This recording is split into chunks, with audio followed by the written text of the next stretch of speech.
Today I have a really unique Italian potato dish called Frico on the menu, and it's probably my new favorite way of preparing potatoes. It can be topped with just about anything you can imagine or enjoyed all on its own. So let's get into it. All right, so I have a cast iron stove on medium heat. Turn up the heat just a little bit. And it's simple, just gonna shave some of these potatoes. These are Yukon Golds.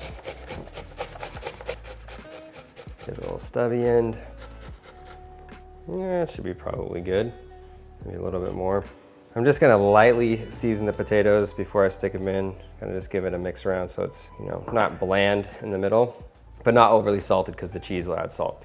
Turn this up to medium high. I'm gonna add a little knob of butter. And then really the trick behind this is slow and low for quite a while, because you're gonna dehydrate the potatoes on the bottom without burning them. And then as they dehydrate and release all that moisture, it's gonna start to crisp up, and then I'm gonna throw it in the oven, and then it's just really gonna finish off that golden brown crispiness. Do our first layer.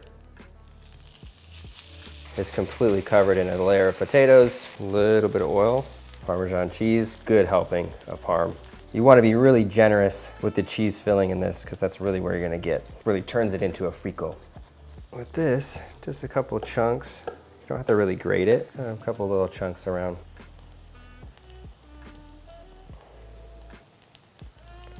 This is gonna be so good. And then the rest of the potatoes right over the top. Just like that, just give it a little firm press.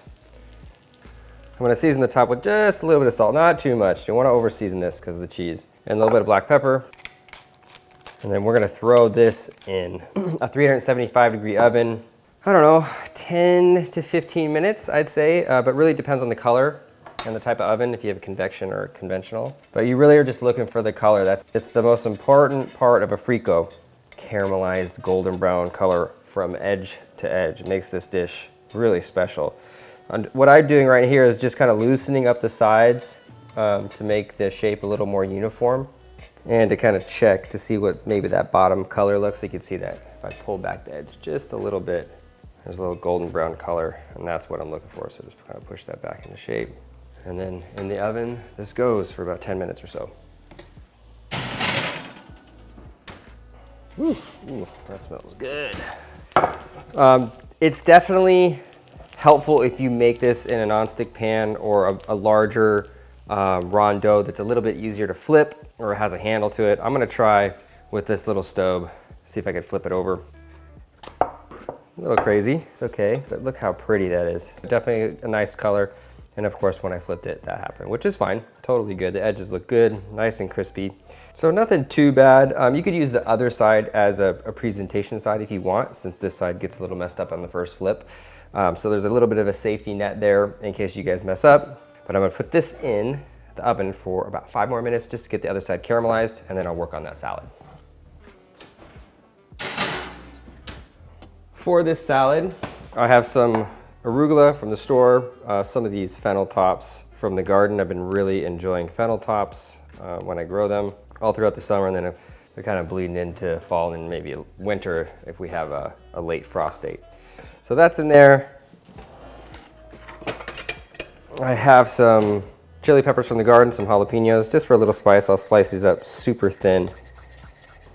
Those smell really good. Straight in. Some sliced red onion, super thin. That goes in. And then we're gonna do like a little creamy lemon dressing. Do olive oil, a little bit of lemon, a little salt, pepper, good amount of pepper. You want this nice and earthy, a little spicy too. And then a little sour cream, just a little bit, not too much. You don't want it to be drenched in the cream. There you go. Give this a good toss with your hands. And I love dressings like this. Just lightly tossed, fresh ingredients, and it's gonna be right on top of these rich, buttery, cheesy potatoes.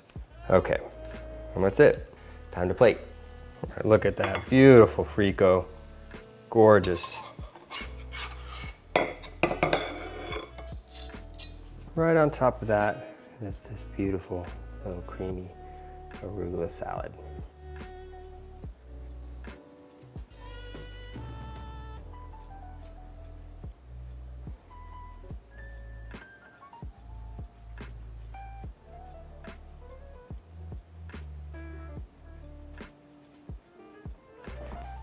This is my favorite part of the recipe.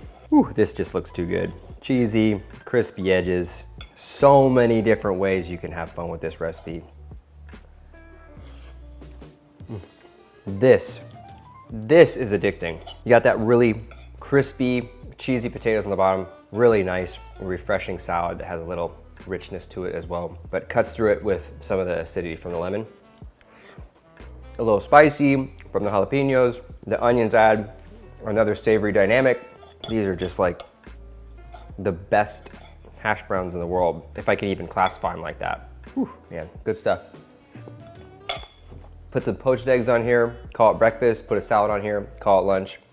Put some braised short ribs on here, call it dinner. Super, super good. Hopefully you guys enjoyed the recipe. If you did, drop a comment, like this video, subscribe to my channel. Ingredients will be in my description box. Check that out. And that's it, guys. I'll see you guys next time with another recipe. Later, folks. Oof, oof.